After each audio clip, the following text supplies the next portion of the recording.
నమస్తే.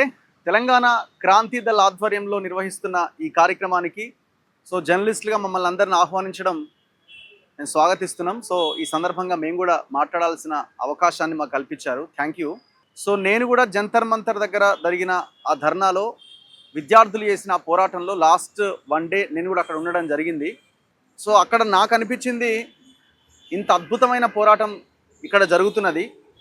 ఈ అద్భుతమైన పోరాటాన్ని స్ఫూర్తిగా తీసుకొని రాబోయే రోజుల్లో తెలంగాణలో కూడా ఒక బలమైన పోరాటం జరగాల్సిన అవసరాన్ని నేను గుర్తించిన. అందులో భాగంగా తెలంగాణలో ఉన్న అనేకమైన రాజకీయ అంశాల మీద, సామాజిక రుగ్మతల మీద, ఆర్థికపరమైన అంశాల మీద, తెలంగాణ ప్రజల సంపద వనరుల మీద ఇక్కడ పెద్ద ఎత్తున ఫైట్ జరగాలి, డిస్కషన్ జరగాలి, డిబేట్ జరగాలి. అందులో భాగంగా మేము మాట్లాడుకున్నప్పుడు జంతర్ మంతర్ దగ్గర జరిగిన పోరాటాన్ని మనం తెలంగాణకు ఎట్లా అన్వయించుకొని ఏ రకంగా మనం ఫైట్ చేస్తూ ముందుకు తీసుకెళ్ళగలుగుతాం, ఆ స్ఫూర్తిని తెలంగాణలో ఎట్లా కొనసాగించగలుగుతాం. తెలంగాణలో స్ఫూర్తి కొత్తగా మనం తీసుకురావాల్సింది లేకపోతే ఇంకేదో చేయాల్సిన అవసరం లేదు. తెలంగాణ ఉద్యమానికి సంబంధించిన ఆ పోరాట స్ఫూర్తి ఆల్రెడీ మనకు ఉన్నది.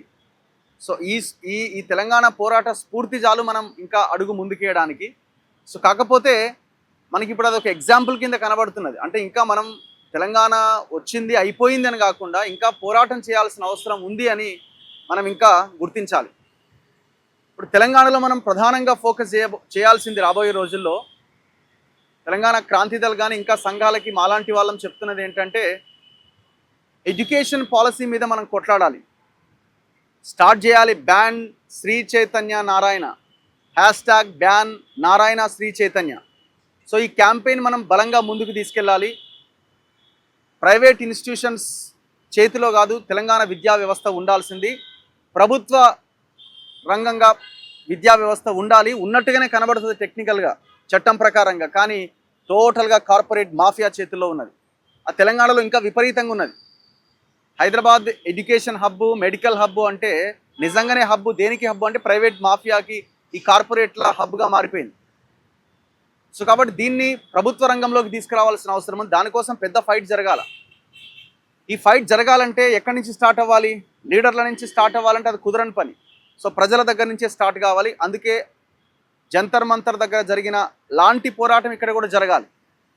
అందుకు నాయకత్వం కావాలి, యువత ముందుకు రావాలి, బలంగా ముందుకొచ్చి ఈ ఎడ్యుకేషన్ పాలసీ మీద మనం కొట్లాడాల్సిన అవసరం ఉన్నది. లేకపోతే మనకి ఈ విద్య అనేది మనకు అందకుండా పోతుంది. జనరేషన్స్ ఆగమయ్యే పరిస్థితి ఉన్నది. లక్షలు ఖర్చు పెడితే తప్ప ఇవాళ ఎడ్యుకేషన్ లేదు.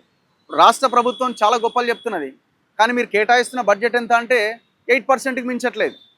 కేంద్రంలో సేమ్ అంతే ఉంది. ప్రపంచంలో ఏ దేశము ఖర్చు పెట్టని అత్యంత తక్కువ బడ్జెట్ కేంద్రంలో మన భారత ప్రభుత్వం ఖర్చు పెడుతున్నది. 2.5% ఆర్ సంథింగ్. తెలంగాణకు వచ్చేసరికి అదే 6-7% మించి ఖర్చు పెట్టట్లేదు. తెలంగాణ వచ్చిన తర్వాత ఇంకా భయంకరంగా తయారైంది.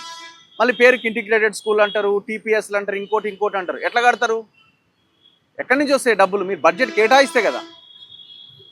కాబట్టి వీళ్ళు చాలా క్లియర్గా ఈ నారాయణ శ్రీ చైతన్య గుప్పిట్లో ఈ రాష్ట్ర ప్రభుత్వాలు, ఈ లీడర్లు ఉన్నారు. వీళ్ళ గుప్పిట్ల నుంచి బయటకు రావాలంటే ఈ విద్య అనే అంశం ఎలక్షన్ ఎజెండా కింద మారాలి. ఎవరు మార్చాలి? ప్రజలు మార్చాలి. కాబట్టి ప్రజలను ఆ దిశగా మార్చడానికి మనం బలమైన పోరాటం చేయాలి. ఆ పోరాటం జరిగినప్పుడే ఈ ఎడ్యుకేషన్ పాలసీ అనేది ఒకటి రెడీ అవుతుంది. అండ్ సేమ్ హెల్త్ సెక్టార్, ఎక్కడెక్కడి నుంచో ప్రపంచ నలుమూలల నుంచి హైదరాబాద్కి వైద్యం కోసం వస్తుంటారని అంటారు. ఎక్కడికి వస్తారు?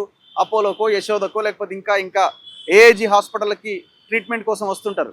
అదొక ప్రైవేట్ మాఫియా. గాంధీ, ఉస్మానియా, ఇంకా ఏ ఆసుపత్రి, నీలోఫర్ దగ్గర నుంచి ఏ ఆసుపత్రి తీసుకున్నా ఏ రకమైన సిచ్యువేషన్లో ఉన్నాయి? మీ గ్రామంలో, మీ మండలాల్లో, మీ జిల్లాల్లో ఉన్న పిహెచ్సిలు కానీ, మండల ఏరియా ఆసుపత్రులు కానీ, జిల్లా ఏరియా హాస్పిటల్స్ కానీ ఏ పరిస్థితిలో ఉన్నాయి? కనీసం మెడిసిన్స్ కూడా అందుబాటులో లేవు కదా. కాబట్టి ఈ ఎడ్యుకేషన్ అండ్ హెల్త్ మీద ఫోకస్ చేయాలి, ఉద్యోగాల మీద ఫోకస్ చేయాలి. ఎక్కడో బీహార్ నుంచి, యూపీ నుంచి వలస వచ్చి 100 కిలోమీటర్లు పోయి ఎందుకు కార్మికులుగా పనిచేస్తున్నారు? కాబట్టి ఈ సిచ్యువేషన్ మారకపోతే, ఇది ఎలక్షన్ ఎజెండా కాకపోతే భవిష్యత్తు మారదు. అది కేవలం ఒక పోరాటం చేసినాం, దాని నుంచి ఆయన ఒకరు రిజైన్ చేసిందంటే కుదరదు అది. దాన్ని స్ఫూర్తిగా తీసుకొని ఈ అన్ని అంశాల మీద కొట్లాడినప్పుడు మాత్రమే మార్పు అనేది సాధ్యమవుతుంది. పర్టికులర్గా తెలంగాణలో అద్భుతమైన హైదరాబాద్ లాంటి ఆర్థిక ఆదాయం వనరుగా ఉన్నటువంటి హైదరాబాద్ ఉన్న మనకి మిగతా ప్రాంతాలకు కూడా అవకాశం లేదు. మనకు అవకాశం ఉంది, కానీ దీన్ని కూడా మనం వాడుకోలేకపోతున్నాం. కాబట్టి ఒక బలమైన పోరాటం జరగాలి, ఆ దిశగా ప్రయత్నం జరగాలి. సో తెలంగాణ క్రాంతి దళ్ మీరు ఈ పోరాటాన్ని ఇంకా బలంగా ముందుకు తీసుకెళ్లాల్సిన అవసరం ఉన్నది. అది పొలిటికల్ పార్టీ పెడతారా, లేకపోతే సంఘంగా ముందుకు తీసుకెళ్తారా అన్నది అతి త్వరగా మీరు డిసైడ్ చేస్తే సమాజం మీ వైపు రావడానికి అవకాశం ఉంటుంది.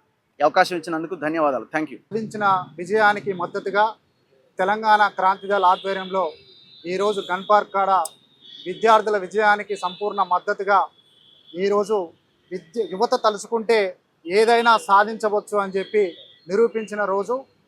యువత విద్యాశక్తితోటి పెట్టుకుంటే రాజ్యాలే కూలిపోతాయి అని చెప్పి మరోసారి ఢిల్లీ కేంద్రంగా నిరూపించినటువంటి యువతకు అందరికీ ప్రత్యేకమైన వందనాలు తెలియజేస్తూ నాకు ఈ అవకాశం ఇచ్చినందుకు